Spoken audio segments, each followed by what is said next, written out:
Listen carefully. What can you hear? A bird?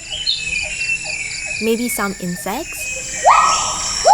Perhaps even a gibbon in the distance.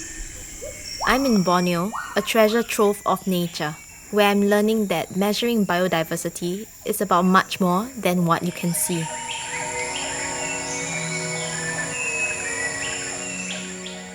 Currently, measuring and disclosing data around biodiversity is still something that is very difficult. Biodiversity is simply the variety of all the life we have on Earth. So for any particular area, it is what is all the creatures that live: animals, plants, insects, funguses. Solving the biodiversity challenge will be the largest investment megatrend in our lifetime. The data we have available to us now around biodiversity is insufficient to be able to estimate the risks we're taking within our portfolios. You can't fix climate without fixing biodiversity, because that's a big part of your solutions to sequestering carbon dioxide.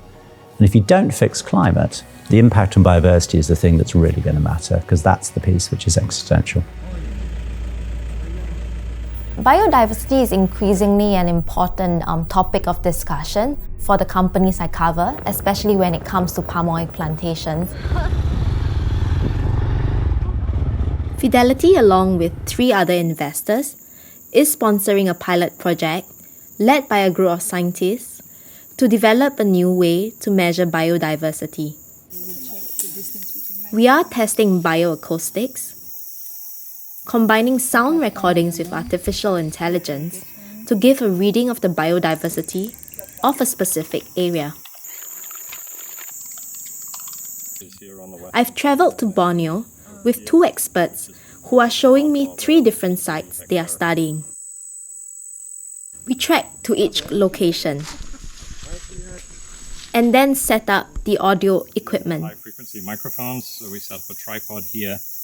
We have one on the bottom, we have one on the top, and we're facing them out because we're trying to sort of capture the forest. So we will just take a video here. We return the next day to check the equipment and see what we recorded. Firstly, a palm oil plantation where natural vegetation was stripped to make way for palms. A control plot of natural rainforest near the plantation. And a conservation area which has been set aside by the plantation company.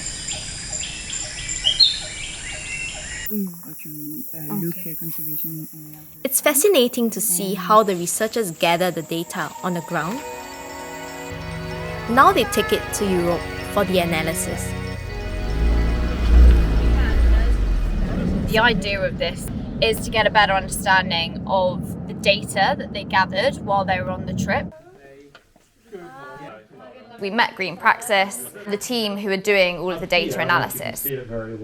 This is up at around 50. I had no real sense of the volume and the complexity of trying to condense that data down into ultimately what we're trying to get as a single metric. So this is a spectrogram, and a spectrogram is a way to be able to look at audio data where so they've taken academic indexes that are already in existence and layered that on top of the sound recordings to really start to pick out information from those recordings.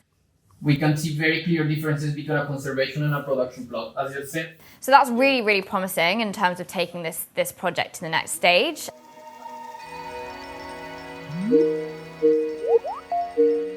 Hi, Minlin.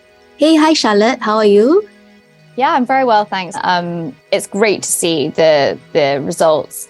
And I think, there are a few things that really stand out. Visually, you see straight from the spectrograms, there's a stark difference between the production plot and then the conservation plot. So what's very clear is that species richness and species abundance is far greater in the conservation and control plots. We actually do see meaningful difference between the control plot and the conservation plot. And so it really highlights the importance of protecting land. It's really positive that we get data differences between these 2 plots, which can help to further engage the companies when it comes to their efforts around conservation. The financial community investors have a huge part to play.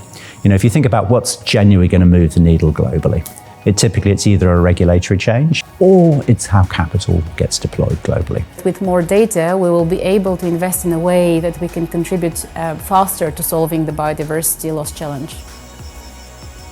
If we can take that sort of assumption that nature is infinite, we can't possibly affect it, and if we can understand that it's not infinite, it's quite limited, and we can start to factor that into our investment decisions, then you might just nudge where the capital flows. And if at the margins you can generate the same return, but do it in a way that doesn't overconsume the Earth's natural resources, that can only be positive for biodiversity. And unless we do that, I don't think we'll solve the crisis.